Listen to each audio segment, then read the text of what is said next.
Welcome to the Buckhouse podcast, the realest podcast in the world. We talk about all things between relationships, jobs, motivation, social media. Literally no BS, just the realest podcast we got. I'm one of your hosts, Johnathan Buckhouse, and this is my brother, Benjamin Buckhouse. We get together once a week, talk all things life, and we're tired. It's early in the morning. Ben said he's on tilt right before we started this thing. So, bro, how you doing, man? I know we literally spent like 30 minutes trying to get this stream to work. For some reason, it wasn't. So, what's up, bro? I am tilted. I am tilted. If you don't know that term, it's popular with competition and things like that. It's when you're like on the edge of like just getting frustrated or whatever, and then you just tilt over, and it's just like everything falls apart. So I'm a little tilted right now. So this is gonna be a very, very real podcast. No, I had a very frustrating week when it came to work and just life. Yeah, no, didn't didn't really sell any cars this week. A lot of people are also having a tough week, so it's not like me alone in this or anything like that. There's only really one guy that's doing well over at my dealership, but it's just like it's frustrating when you go to work for, I was at work yesterday for 13 hours and just didn't sell a single car, and like that's frustrating. And it's also frustrating when I have like an appointment to talk to a guy about a car, then he delays the appointment, and I'm like, fine. And it's this 2003 stick shift Jeep Wrangler. Like, nobody wants this thing. It's like, yeah, dude, like I got you on Monday, like that's fine.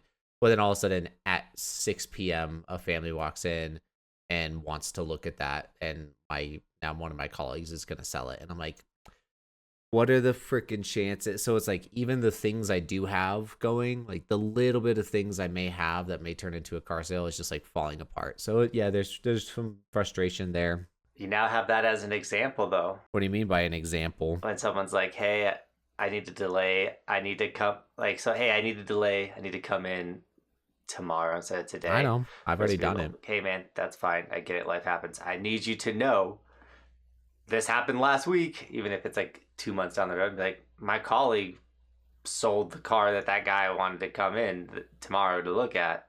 So be on it. If you can make it happen, I'm here till 7 p.m. today. Get here, because I can't promise this vehicle will still be here because my colleagues are trying to sell cars. Trust me, bro. Like, I've used that example all the time, but people just like, people don't understand that. Like, or like they don't understand it. It's just like, to them, that's not a driving factor. I've done it before. Like, I do it all the time. I do it all the time. Because it's the truth. It's the most frustrating part about the car sale business is like, so honestly, we get cars in and they'll just sit on our lot for like 2 months, 3 months, and then the dealership decides it's not selling, so they go ahead and send it to an auction to sell there. But it's like, the vehicles that sell are the vehicles that show up and sell pretty much immediately. Like, they're like on the website and somebody's like, ooh, I want that or whatever, right?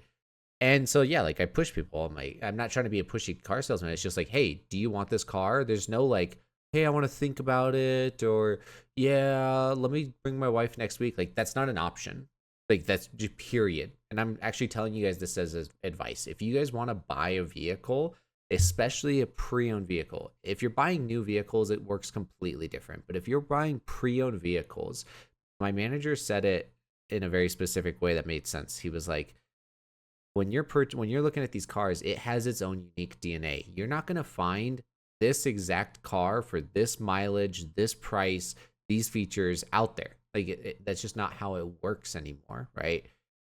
So it's one of those, like, if you want a car, you have to get it now. Like, there's no reason to go car shopping for pre-owned vehicles if you're buying in 6 months. There's absolutely no reason. Maybe you want to see what's out there, blah blah whatever. You go see what's out there. It's going to be gone in a month, let alone 6 months. So like, go car shop when you're ready to buy. Like, it just save everyone time. I'm just gonna be quite blunt with that. Well, I'm not in the market for a car, but I am in the market for a house, and that has been a disastrous journey. My wife doesn't listen to this podcast, so I can say this. I'm not in the market for a house. She's in the market for a house. So, and it's one of those things where, it's not just my life. So I have to try my best to get her where she wants and what she wants in life. And that's where all my time and energy has gone. And I have also been on tilt with that aspect of life. And it's the thing that kills me with this house thing is right when I feel like I'm at a dead end or like there's literally no option and we're just going to have to either pay $5,000 a month in rent or stay here, which I'm fine with staying here. A new door opens up, a new rabbit hole, something for me to go put a ridiculous amount of energy into, to just be told no again, just 10 hours later of effort. So it's like, oh, I'm so over it. But right now, there is some perks to being semi famous or known, because I like wrote this person a message to see if we can like owner finance this house, and their realtor got the message instead and was like, hey, are you Johnathan Buckhouse, like the YouTuber? And I was like, yeah. And he was like, I want to help get you a house so bad, and like has been helping out a ton and actually been very, very helpful. But it's because he's like, I love your YouTube videos, like all this type of stuff. And then he's put me in contacts with a broker, this person that gets you the loan, that's like, hey, I won't charge you this because you can teach me how to do social media and things like that. So it's like, oh, okay. So like I'm getting like extra help just because I'm Johnathan Buckhouse, the guy on the internet, and I have different things to offer these people than just money. So that's exciting, and that's getting some momentum, and hopefully that turns into something. But man, I wish you could just tell people like, hey, I'm not paying that for your house, I'll pay you this. And people are like, yeah. But someone gets to decide the market, someone gets to decide the price, and it's like, that doesn't make any sense to me. But whatever. It's nice to have somebody helping you out there, bro. That's actually really nice. So I hope something, comes out of that. I've been praying for you guys. I've been praying for you guys to find an opportunity and everything like that. So I hope something works out for you. Appreciate it, bro. Yeah. Kirsty and I. It's funny. Realtors are like car salesmen. They just sell houses instead of cars. I thought about it. Real estate seems like it would be fun. Like real estate does seem like it would be fun, and I don't know. It could be a good transition from you. Go from the car industry to the houses, bro. Yeah. Houses work a little bit differently though, because it's like you sell like 1 or 2 houses a month, and like that's your like that's what you do. So it would be like, I'm not saying that is a bad thing. Like it would just be like it's a little bit different. But no, I've thought about it. I just got into the car industry though, so might as well stick through that and everything. So, but last month, yeah, learn some stuff. I'm learning a lot. Favorite saying I've ever gotten from a motivational speaker. His name's Jim Rohn.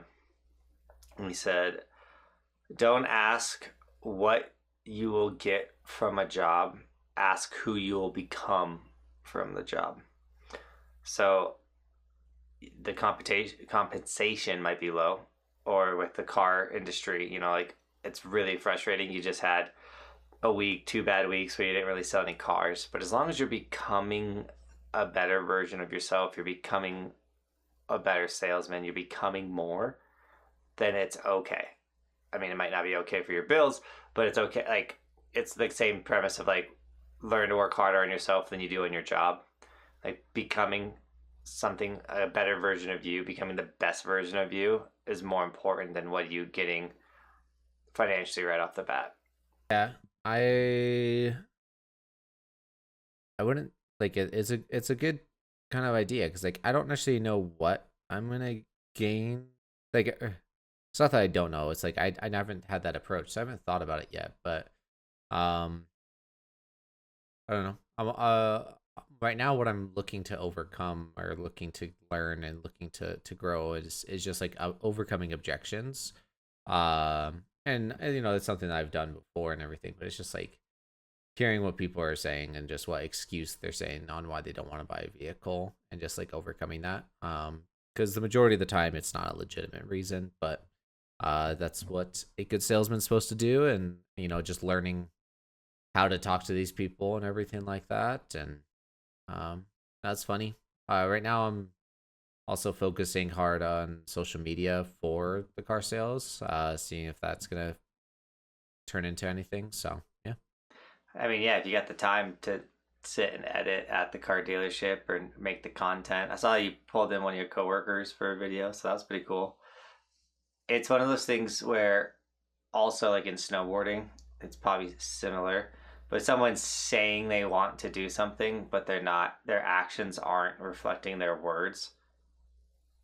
And like that's such a frustrating spot to be in. So someone's like, hey, I want to do a 360 on this jump. And they won't even like hit the jump, but they like, keep talking about it. Like, I'm gonna do a backflip. And you're like, all right, dude, this is how you do the backflip. And then they're like, don't. And they just keep talking and keep talking. And he's like, don't talk about it unless you're gonna be about it. It like no one likes hearing someone just talk about it. So I'm sure in the car, I mean, it's a little different, but um, it does get frustrating when someone's actions aren't matching their words. It is frustrating, or there's so many different frustrating things that can happen. So I actually did have like a decent start to my week. I had a half sale while I was gone for my birthday, and then what ended up also happening was a customer came in to look at a vehicle, and like it was one of those vehicles that like it's gonna sell immediately. And this person showed up before it came out of the what we call recon or reconditioning, pretty much like before it went through service, before it's been like oil change, checked, and like, you know, serviced. So they showed up, and I luckily was able to like get my hands on it, get my hands on a pair of like a set of keys to show them. Like it was perfect. And the lady looked at it, she's like, I love this. And I double checked my manager, and he was like, let me test drive it around and see if it's safe to drive. He's like, if I feel like it's safe to drive, they can test drive it. I was like, okay. I drove it, drove great. He drove it, and he's like, dude, yeah, just let them go drive it. And I was like, okay, so let them go drive it. They're like, we love this car. We want this car. And I was like, okay, here's the reality. I have to put it through my shop, so I need you to put a down payment down, but that saves the car. Like it means that no one else can buy this car because you got a down payment down. They're like, sounds good. So they give me $1,000. I'm like, sweet.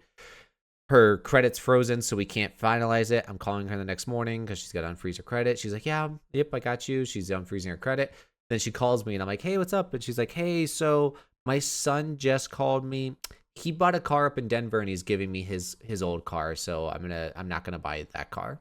And it's just like there's no like salesperson way around that. Like it's just like, all right, like, you know, you loved this car, sure. Did she lose her $1,000?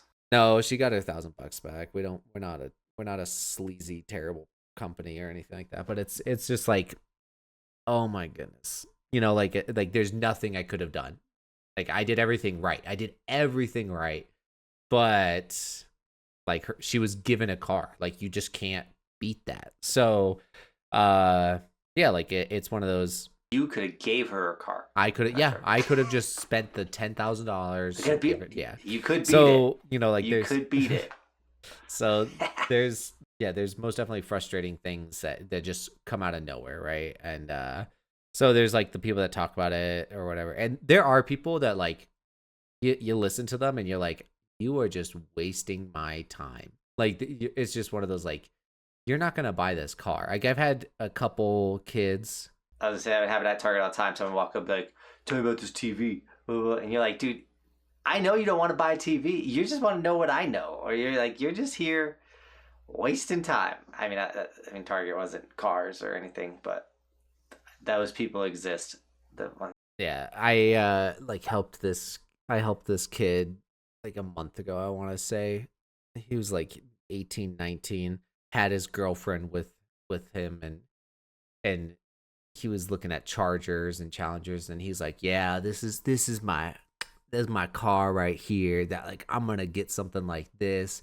And and she's like, yeah, he makes good money. He makes like $200 a night on tips at his waiter job while he also works doing something else. Like, and he's like, yeah, I'm about to join the military and be getting fat paychecks. And I'm like, dude, you join the military, you're making like like 40,000 a year. Like, not to scoff at that, but I'm like, the way that they're talking as if he's like, I'm making $400,000, $500,000 a year. Like, okay, dude. And I'm just like, but of course, like I can't just. I remember working at Target thinking I was making money. Dude, it's and like. It's funny because I've never made more money in my life and been like, I don't make any money. Dude, I've made more. Before, but in general, you know, once you start making money, you realize how much money I'm gonna make a fat paycheck, but I'm like, I don't know what taxes they're gonna do to that thing, so we'll see. Just gotta start writing everything off under the moon. Yeah, you gotta be ready for that. Oh no, yeah, it's gonna be. Do they not take your taxes out? No, they take the taxes out at the paycheck, but dude, it's just, I don't know. So like when I was renting cars, it was commission, and our tax was like about 33% off of our commissions. People are telling me it's gonna be 50, and I'm like, that seems aggressive. And then other people are like, you'll probably get about 60-65% of that. And I'm just like, what's the actual number? And like, there's no way for me to know, but we'll see. Shouldn't they only be taking like 28%? I don't know. Commission, you get taxed on commission differently than you do like anything else. So I don't know. We'll see. But yeah, it's interesting. But no, there's what we call tire kickers. Yeah, I think I told you guys last week. But yeah, there's tire kickers that come in and just waste your time or whatever. I dealt with one yesterday, and that like tilted me even further. The dude almost drove me off the road like 3 or 4 times, and also we were on a test drive and almost ran out of gas, so I had to stop and fill it up with gas. And I'm just like so frustrated. And the dude's like, "All right, thank you for your time. I have to come back another time because I gotta go pick up my daughter." And I'm just like, I am going to, like yeah, I was just, I'm tilted right now. I'm gonna be honest. I'm on edge. I'm sorry that this is supposed to be like a motivational, upbeat podcast, but I am tilted. Yeah. Hey, it's the realest podcast in the world, man. Well, on a positive note, or on a not negative, on a not Ben being tilted note, I had one of the best days snowboarding yesterday in a long, not in a long time, but like I learned 4 new tricks yesterday. And it's because Roman, before I'm about to leave, I'm like, guys, I'm going to work. And Roman goes, hey, Dad, learn a new trick for me today. I was like, all right, little buddy, I'll learn something new. And it was on a box. And so, I mean, I don't want to discredit the ability to learn new things on boxes. But so it's a flat down box. And there's like 6 feet and then 6 feet down. So it's like a 12-foot box. It's a dance box that's super wide, but they had it set up perfect where you could hit the kicker onto the box and just gap the whole flat and just land on the down. And I was like, I'm gonna do a 360 over the flat and then land on the down part. I've never 360'd onto a feature before, and so I did a frontside 360 first try, nailed it. I was like, oh, okay, heck yeah. And so I did it like 2 more times to like dial it in. And then my buddy was like, you should do a 450 on, which is you go a little bit past 360 and land in a board slide. And I was like, I guess I'm going to try that. So I 450'd on, frontside 450'd onto a feature. First time I've ever done that. Get it? It's a dance box. It's not a rail. We're going to get to a rail. It's progression. And then I was like, well, I've never backside 360'd onto a feature. So I did a backside 360 on. I was like, sick.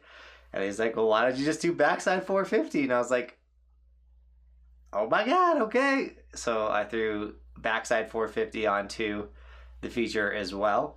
So I learned 360s, frontside and backside onto features yesterday. And I learned 450s, frontside and backside onto features, which is sick. And now the progression is just to find the right, and just wait for the opportunity for the right rail to present itself. And now I know I have the ability to rotate. So I just got to go chuck it. So I That's had a really awesome, good bro. day riding. Actually, because like that sounds like those types of tricks are some of my favorite to watch. Uh, like especially the odd numbers, right? So when you do, like you said, a 450 on, basically, doing a full rotation and a little bit to then like, land front side or whatever, maybe like that's such a cool trick in my opinion. It's one of my favorite tricks to watch. And I'm not super big into snowboarding or anything like that, especially when it comes to those tricks. But like those seem to be the coolest in my opinion. So that's awesome, bro. And the way that you did it, you said that you did like a 360 over the gap or whatever, and then you did a 450 on and all that stuff, right? It reminded me of these videos that John Hill does. Now, if you guys are new to the podcast or if you guys missed this, don't remember or anything like that, John Hill is actually who inspired me to come up with the idea of Johnathan's YouTube channel, which is the like snowboard vlogging, right? But John Hill is a skateboard vlogger, and John Hill would do these kind of days where he would go to a park or wherever with a skateboard, and he would just set up his camera and he's like, all right, I really want to lock in a couple of nose grind tricks today. And he would do like different variations of nose grinds, and like that's his entire goal. Like he was just locking in different tricks where it would be like a nose grind feeble, or like a 50-50, or like this that. He was just doing different types of tricks but in the same format. And that sounds like what you did. You were like, all right, today I'm gonna learn how to like do rotations onto features or rotations during features and everything like that. And so that like it just kind of clicked with me. Like I know that you probably already had your video filmed or made a certain way or whatever, but it just that's what it made me think of, was like how John Hill would make those videos and everything like that. So maybe you could almost make a series out of that, of like learning tricks, like dialing in tricks that are very similar to each other, so that way you can slowly progress that way, or like what the progression looks like. If you wanted to learn how to front side, like this is what you're going to do, and like the progression that you get there and everything. Man, I really wish those videos would do better, because I also love those videos where it's like, okay, today I'm going to hit this flat bar, and then you like hit it and you're like, okay, that felt great, but now I'm going to hit it like that. And then it's like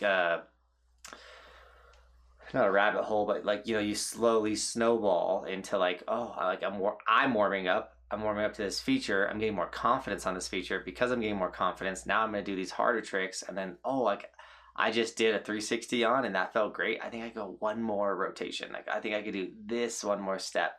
And it's like, that's all so sick. And I love it.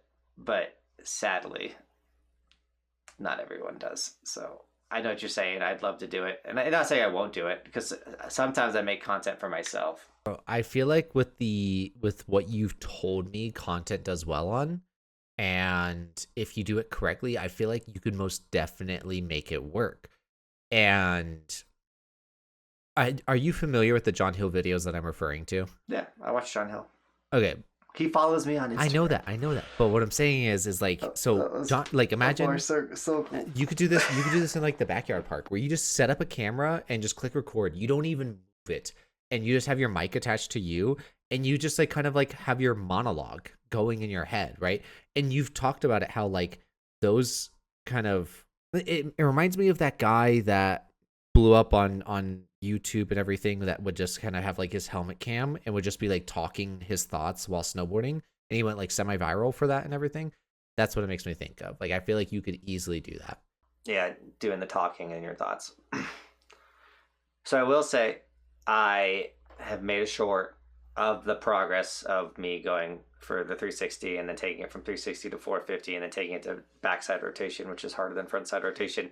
So I made the video you're talking about in a short form. It came out at like 3 minutes, 20 seconds. So I have the video, and I also can turn it into a long form video with more to it. And so I'm going to post it, and I'm going to see if it does well. So you're not wrong.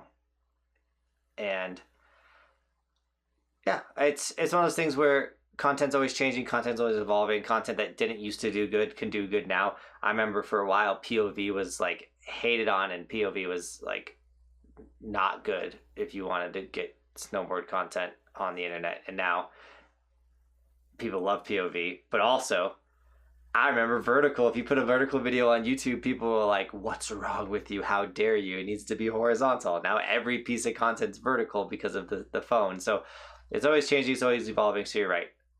I'm not writing off that style of content.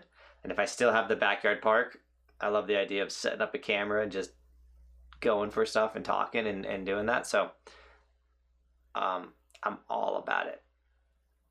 That being said, I don't know if I mentioned I was part of this like TikTok program where they wanted me to make long form edited videos for the platform, and if I could do 20 of them a month, and if it doesn't matter how many views they get or likes or engagement, it's literally just like they want this type of content on the platform. And I got my results back yesterday, and let's just say we did pretty good. I was really excited for that. So social media is weird. Someone was asking me yesterday, they're like, "Oh, do you still get all your money from this?" And I'm like, "No, like my money, like where my money comes from is so different than where it came from 2 years ago, 3 years ago." And it's one of those things where if you do become a full-time content creator, you don't chase the money, but you got to see the opportunities where there's other money. And so when one starts to kind of dip down or not do as well as it used to do, but another opportunity is presenting itself, you just got to take it. And it's like, it's crazy. Oh, that's good, bro. That's good. And you're not wrong. Like you were saying, like content's always evolving, changing, and everything like that. I think there's a huge opportunity for it. I think it's a style that you would excel in also because like you have the ability to talk, and that's where it's important is like go for the trick, but then like talk in between attempts and everything like that. Like I think that particular style of content is something you excel at. So I think that I think it's worth trying, bro. I think it's worth trying. But I'm happy for you for the TikTok thing. It's funny. Some people at work were asking me about you. Not directly. They're like, "Hey, what's going on with your brother or whatever?" But like, so I've got this guy he's super big in the music industry. Like he knows a bunch of really famous rappers, I guess, and stuff. I'm not in the rapping world, so I don't know him or anything. But he's friends with them, and You're not in the rapping world? Nope. My white butt is not in the rapping world. I know NF. That's who I know. No, I'm joking. NF and Eminem. But anyways, so he works for my car dealership, and he was like, "You want to do some content?" And I was like, "Sure, dude. Let's do some content." We were posting it to my social media and everything. But so he's like talking it up and everything, and then I posted a video actually yesterday, and it now has 100, or it's about to pass 100,000 views on TikTok. So I'm stoked about that. But the car one, the $200,000 car. Yeah, but exactly $280,000 or $270,000 car was what the video is about. Anyways, so I made that video. That video I made entirely by myself, right? So we like made a video together, and it did okay. It got like 1,500 views or whatever. But then I posted that one, and it's got like 100,000 whatever. And that's when like they're like, okay, so you know what's going on with social media, and they kind of knew I did a podcast and stuff. So like, wait, so like, how do you know about social media? And then I talked about like, you and everything, and they're like, wait, your brother does this for like full time? I'm like, yeah, like yes. And then we talked about that, and he was like, wait, somebody asked like how much you make a month or whatever. I was like, it varies, whatever. I never give him an answer, but I was like, but he just got it in this new like long form TikTok thing, and like, so I'm happy that it worked out for you, bro, because like I was talking about that, like the program, and like how you're getting, like, you were encouraged just to make long form video. It doesn't matter how well it does or whatever. It's just like make long form videos. So that's awesome, bro. I'm happy that did well for you. Yeah, it's exciting to. I almost say it's imposter syndrome, but I don't consider myself a large content creator, but TikTok considered me a large enough content creator to put me in this like special program and like specifically for sports. It's a sports long form creator program. So you have to be someone that makes sports content to be in it. And it's like, you just like, I didn't think I'd fit in that category. It's also the middle of the summer, and you're saying it like you want me to make my sport, which is snowboarding. And so, but let's just say that I don't make a lot of money in this. Like, this is one of my most dead months, September, because nothing's happening. So August, September, my two, I like the least amount of money these 2 months. And I just got a check that just kind of changed what my September looked like. Like, I just had my best September ever now. And it's like, hey, this makes me happy. It makes me feel good, because normally I'm just bleeding money at this point because I'm not making really anything. And it's like, oh, like, look, I just turned my September around. Like, hey. And then my manager just landed, or I haven't signed the contract yet, but supposedly just landed me a massive contract with the gambling company. It's not what we were asking for, but it was still massive. So expect some blackjack on the hill. Dude, I've got some. Remember we talked about this? We talked about me making the video about the poker chips. So I haven't made the video yet. Maybe I could do that today. Today's a busy day for me. I mean, what day is not busy nowadays? But anyways, yeah, got stuff going on. But that's dope, bro. I did just have an idea though. It can't be a busy. It's football Sunday, bro. Well, it is football Sunday. It's Sunday. It is football Sunday, which is why I'm busy. No, I'm sure. That's why I'm busy. No, we're podcasting in the morning because we just. Today. It's so. What'd you say? Oh, everyone will be like, "Hey, can you do this on Sundays?" And I'm like, "I'm sorry, I'm busy. I'm so busy on Sunday." They're like, "Oh, what you got going on?" I'm like, "I'm watching football with my wife all day. You don't understand. This is what we do." So no, I'm busy. It's just in some smaller things, such as we're podcasting today, and then that also means I need to edit the podcast at some point today. So bro, I need you to send this to me as soon as possible so I can get started on that. But anyways, so I got to edit the podcast at some point today. And then from there, I have to do some laundry. And then we just ordered this shelving unit for our balcony, and that showed up. So I need to go ahead and assemble that, get on the balcony and everything. And probably, obviously probably assemble it on the balcony. But like, I just have stuff that needs to get done today, along with, yes, watch football. That is a part of my day. The football season's here. Kirsty also really wants to go to Texas Roadhouse, and behind my lovely picture here, I have a free appetizer at Texas Roadhouse. So maybe for lunch, that's where we will go. So, technically, Texas Roadhouse always has a free appetizer if you count the biscuits or bread, whatever, as a appetizer. You're not wrong. You're not wrong. So. Those cinnamon rolls are a blessing from God. They really are. I want Texas Roadhouse. I haven't had it.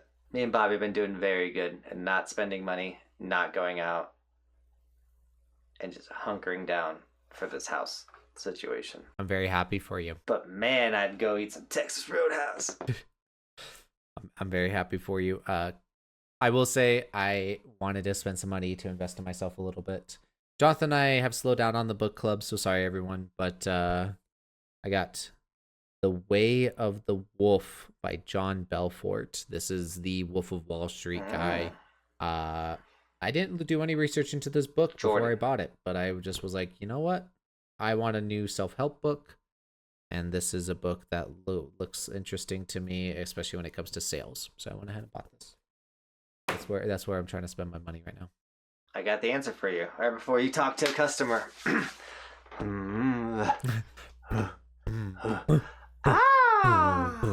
Did you do that? If you're gonna sell cars. If you've not seen Wolf of Wall Street, you probably are really confused on what Johnathan and I were just doing. But yeah, they also snort cocaine out of strippers' butts, bro, and I don't think I'm gonna be doing that. You should definitely go on YouTube and watch it. So I'm gonna keep it real. I tried watching Wolf of Wall Street again not too long ago, and I couldn't get past the first opening scene. It was a little too much. I forgot about it. Bobby's calling me. Okay. Apparently Bristol's crying, so let me go help Bristol. Sorry about that. Bristol woke up, and she's still awake. Yeah, so I don't know I told her I had to go finish my podcast and I'll come back and cuddle her. She just woke up at like 900 degrees. Kids do that sometimes. They just like get a heat attack or whatever, and they're like, I went in her room. She was like, I'm so wet, or I'm so hot, and I touched her, and she was just like this sweaty ball of just child. You're like, oh, you are hot and wet, but it's fine. I had this thought though, about like a closing thought for this podcast. Well, you were talking about The Wolf of Wall Street, so finish that, and I got a closing thought for this podcast. So you tried to watch the movie again. I was just saying, like, I tried watching the movie again, and like, it's just it's very intense, and I don't know. My mindset has changed of like what I'm consuming, which is kind of I'm like saying this, and now like I feel like a hypocrite because I bought the book.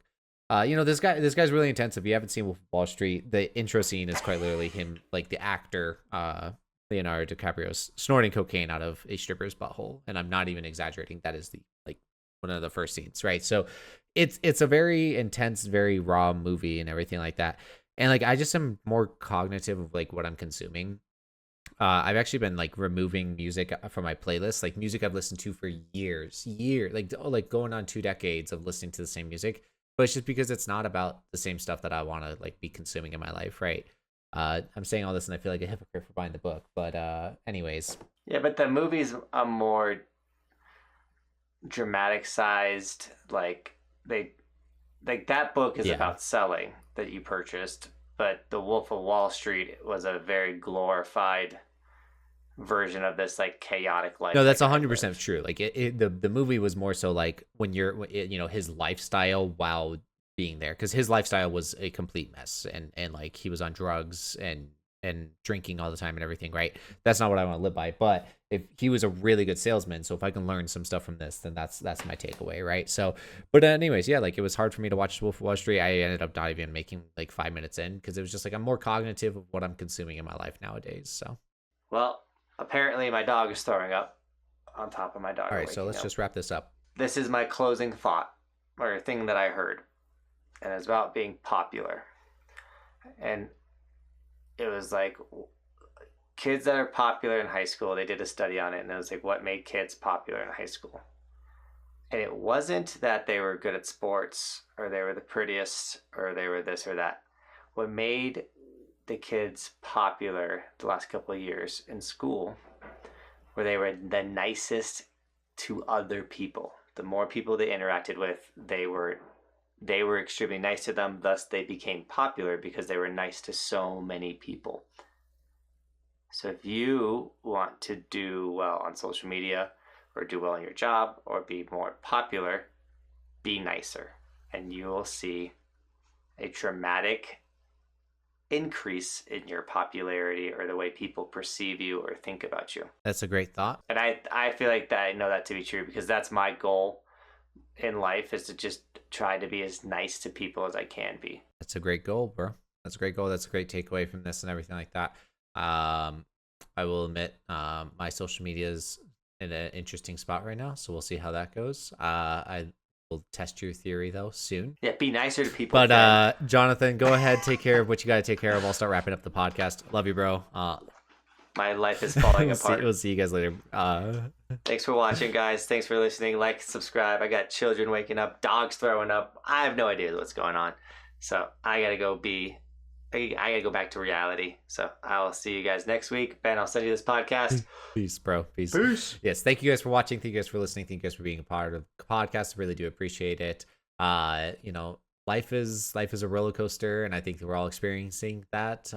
Just different parts of the roller coaster all at the same time, right? Jonathan's currently experiencing parts of a roller coaster as well. And we all have our own things, but thank you guys for bearing with me. Sorry I was a little tilted today.